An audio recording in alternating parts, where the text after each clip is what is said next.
அங்க காங்கிரஸ் வேட்பாளர் ஆல்ரெடி ஒருத்தர் இருக்காப்புல. ஆனா இவர் போய் மகனுக்கு போயிட்டு வந்து பாத்தீங்கன்னா ஓட்டு கேட்டுட்டு ஓட்டு கேட்கறது மட்டும் இல்லைங்க, ரவுடித்தனமும் பண்ணிக்கிட்டு இருக்காப்புல. அந்த சுயேட்சை வேட்பாளர்கிட்டலாம் ஃபோன் பண்ணி, டேய் ஒழுங்கு மரியாதையா வந்து பாத்தீங்கன்னா ரிட்டர்ன் வாங்கிடு, இல்ல நீ இருக்கவே மாட்டேன், என்னை எழுத்துனுடைய விபரத்தை வந்து எல்லாத்தையும் நாசமாக்கிடுவேன், அது நான் யார் தெரியுமா, அப்படி தெரியுமா, இப்படி தெரியுமான்னு சொல்லி ஒரு வேட்பாளர் வந்து பார்த்தீங்கன்னா மிரட்டுறாருங்க. இதுக்கு எலெக்ஷன் கமிஷன் வந்து என்ன மாதிரி வந்து ஆக்ஷன் எடுக்க போகிறது இல்லை. கண்டிப்பாக வந்து பார்த்தீங்கன்னா ஆக்ஷன் எடுப்பாங்க. இன்றைக்கு வந்து நம்ம காரைக்குடி தொகுதியை வந்து ஃபோக்கஸ் பண்ணி தான் பேச போகிறோம். ஏன் காரைக்குடி தொகுதியை வந்து ஃபோக்கஸ் பண்ணி பேச போகிறோம்னா, அந்த தொகுதியில் வந்து மிகப்பெரிய ஒரு சர்ச்சைக்கு உண்டான ஒரு விஷயம் வந்து நடந்திருக்கு. என்ன சர்ச்சைக்கு உண்டான விஷயம் அப்படின்னா, காரைக்குடி தொகுதி கடந்த நாட்களாகவே வந்து சர்ச்சைக்குள்ளே தான் இருக்குது. விஜய் அவர்கள் வந்து பார்த்தீங்கன்னா பரப்புரை செய்ய வந்தப்போ வந்து பார்த்தீங்கன்னா பேசாமே போயிட்டாரு அப்படின்ற குற்றச்சாட்டுகள் இருந்து ஏகப்பட்டது அந்த தொகுதி மக்கள் வந்து பார்த்தீங்கன்னா அதிருப்தியில் தான் இருக்காங்கன்றது யதார்த்தமான உண்மை. அதையும் தாண்டி இப்போ என்ன நடக்குதுன்னா, அந்த தொகுதியில் தாவக தமிழக வெற்றி கழகத்தினுடைய வேட்பாளர் இருக்கக்கூடிய பிரபு அவர்கள், டாக்டர் பிரபு அவர்களுடைய தந்தை வந்து என்ன பண்றாருன்னா, அந்த குடும்பத்தோட பேக்ரவுண்டையும் தெரிஞ்சுக்கணும். அவர் தந்தை வந்து பார்த்தா காங்கிரஸ்காரர். ஆனா எதுக்கு வந்து பார்த்தீங்கன்னா வந்து தாவக கட்சியினுடைய வேட்பாளர் இருக்கக்கூடிய இவர் பிரபு அவர்கள் வந்து ஓட்டு கேட்கிறாருன்றதே வந்து முரண்பட்ட ஒரு விஷயம். ஏன்னா அங்க காங்கிரஸ் வேட்பாளர் ஆல்ரெடி ஒருத்தர் இருக்காப்புல. ஆனா இவர் போய் மகனுக்கு போயிட்டு வந்து பார்த்தீங்கன்னா ஓட்டு கேட்டுட்டு ஓட்டு கேட்கறது மட்டும் இல்லைங்க, ரவுடித்தனமும் பண்ணிக்கிட்டு இருக்காப்புல. என்ன பண்றாருன்னா, சுயேட்சை வேட்பாளர் இருக்காங்கல்ல, அந்த சுயேட்சை வேட்பாளர்கிட்டலாம் ஃபோன் பண்ணி, டேய் ஒழுங்கு மரியாதையா வந்து பார்த்தீங்கன்னா ரிட்டர்ன் வாங்கிடு, இல்ல நீ இருக்கவே மாட்டேன், என்னை எழுத்துனுடைய விபரத்தை வந்து எல்லாத்தையும் நாசமாக்கிடுவேன், அது நான் யார் தெரியுமா, அப்படி தெரியுமா, இப்படி தெரியுமான்னு சொல்லி ஒரு வேட்பாளர் வந்து பார்த்தீங்கன்னா மிரட்டுறாருங்க. இதுக்கு எலெக்ஷன் கமிஷன் வந்து என்ன மாதிரி வந்து ஆக்ஷன் எடுக்க போகிறது இல்லை. கண்டிப்பாக வந்து பார்த்தீங்கன்னா ஆக்ஷன் எடுப்பாங்க. ஆனால் இருந்தாலும் எவ்வளோ ஒரு திமிரு பாருங்க.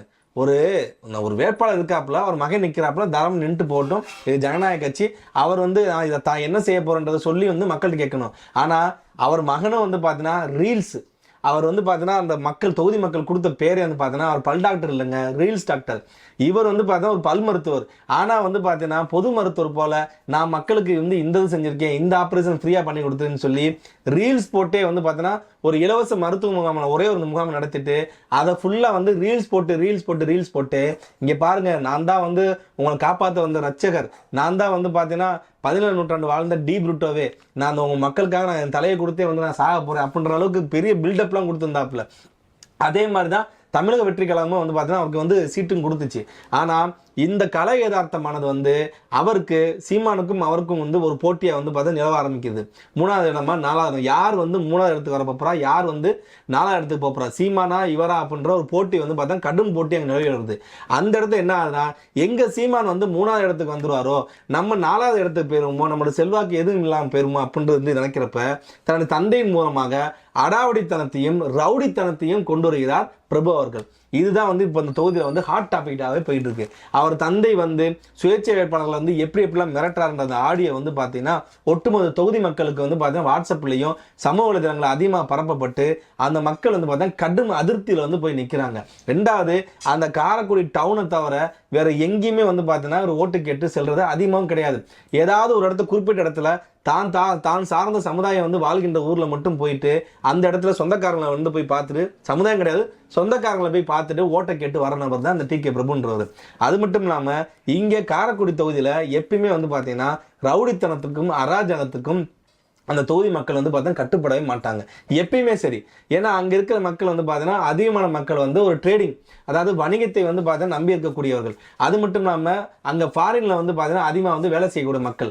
அப்படி இருக்கிறப்ப தன்னுடைய மனைவி, தன்னுடைய குழந்தைகள், தன்னுடைய அக்கா தம்பி அனைவரும் வந்து ஒரு நிம்மதியான சூழ்நிலையை வந்து பார்த்தீங்கன்னா வாழ நினைக்கிறவங்க ஒரு ஊர். அப்படிதான் வந்து அந்த தொகுதியும் போய்கிட்டு இருக்கு. இந்த மற்றபடி வந்து பார்த்தீங்கன்னா கூலிப்படைகள் அந்த கொலைகள் நடந்தாலும் பொதுமக்களுக்கு எந்த அச்சுறுத்தல் இல்லாமல் தான் வந்து இருக்கிற ஒரு தொகுதி தான் இந்த காரைக்குடி தொகுதியே. அப்படி இருக்கிறப்ப இங்க பிரபு அவர்களுடைய அப்பா வந்து பாத்தீங்கன்னா அங்க இருந்து கிட்டத்தட்ட அவர் ஊர் வந்து பார்த்தா காரைக்குடியும் கிடையாது, அவர் வேற ஒரு ஊரை சேர்ந்தவர். அங்க இருந்து காரைக்குடியில வந்து இந்த ரவுடித்தனத்தையும் அடாவடித்தனத்தையும் பண்றதை பாக்குறப்ப அந்த மக்கள் வந்து பாத்தீங்கன்னா ரொம்ப கொதிச்செழிஞ்சு போய் தான் இருக்காங்க. இதை வந்து பாத்தீங்கன்னா தமிழக வெற்றி கழகத்தினுடைய தலைவர் இருக்கக்கூடிய விஜய் அவர்கள் வந்து இவரை பிரபு மேலையும் சரி அவருடைய தந்தை மேலையும் சரி நடவடிக்கை எடுக்கணும்னு சொல்லி வந்து அங்க இருக்கிற சிவகங்கை மாவட்ட தலைவர்கள் வந்து பாத்தீங்கன்னா அங்க வந்து கோரிக்கை வச்சுட்டு இருக்காங்க. அந்த அளவுக்கு வந்து பாத்தீங்கன்னா கடுமையான எதிர்ப்பை வந்து பாத்தீங்கன்னா பிரபு அவர் சந்திச்சுட்டு இருக்காப்புல. இங்க கலை யதார்த்தமானது வந்து வழக்கம் போல வந்து பாத்தீங்கன்னா ஏடிஎம்கே வர்சஸ் டிஎம்கே, ஏடிஎம்கேயோட கூட்டணி கட்சியாக அமமுகவும், டிஎம்கேயோட கூட்டணி கட்சியாக காங்கிரஸ் கட்சியும் இப்படிதான் வந்து பார்த்தீங்கன்னா கலை யதார்த்தமா இருக்குது. ஆனா தங்களை வந்து பார்த்தா ரீல்ஸ் போட்டே, ரெண்டு பேருமே சரி, சீமானும் சரி பிரபுவும் சரி, ரீல்ஸ் போட்டே வந்து பார்த்தா தங்களை பெரிய ஆளா காட்டிக்கொள்வதற்காக இந்த மாதிரி வந்து தன்னுடைய தந்தையை வைத்து அடாவடித்தனம் பண்றதையும் வந்து மக்கள் வந்து விரும்பலைன்றதுதான் யதார்த்தமான உண்மை. கூட்டம் கூடுதுங்க, கூட்டம் வருதுங்க, அத்தனை பேர் வராங்க, இத்தனை பேர் வராங்க. கூட்டத்தில் இருக்கிற யதார்த்தமான உண்மை என்னன்னா 40% பேருக்கு வந்து பார்த்தீங்கன்னா ஓட்டே கிடையாது. இதுதான் யதார்த்தமான உண்மை. கூட்டம் கூடாதுன்னு சொல்ல முடியாது. ஒரு நடிகர் வந்தாங்கன்னா கண்டிப்பா கூடும். அதே இடத்துல வந்து நீங்க நாளைக்கு நயன்தாரா கூட்டுவாங்க, இதோட கூட்டம் அதிகமாக வரும். அதே இடத்துல வந்து திரிசா கூட்டுவாங்க, இதோட கூட்டம் நிறைய வரும். எந்த கொள்கைக்காண்டி இந்த மக்கள் வந்து கூடுறாங்க அப்படின்றத யதார்த்தமான ஒரு விஷயமா நம்ம வந்து பார்க்க வேணும். ஆக காரைக்குடி தொகுதி தமிழக வெற்றி கழகத்தினுடைய முதல் தொகுதியாக, சர்ச்சை பிடித்த முதல் தொகுதியாக வந்து இந்த தொகுதி வந்து பார்த்தீங்கன்னா இந்த எலெக்ஷன்ல வந்து பதிவு செய்யப்படுகிறது. அதனுடைய வேட்பாளர் இருக்கக்கூடிய அந்த பிரபு அவர்களுடைய தந்தை அவருடைய ரவுடித்தனமும் அடாவடித்தனமும் நிறுத்தவில்லை என்றால் அவர் சீமானை தாண்டி 5வது இடத்துக்கு போகக்கூடிய ஒரு கட்டாயத்தில் தான் போய் நிற்பார்ன்றதா யதார்த்தமான உண்மை. நன்றி, வணக்கம்.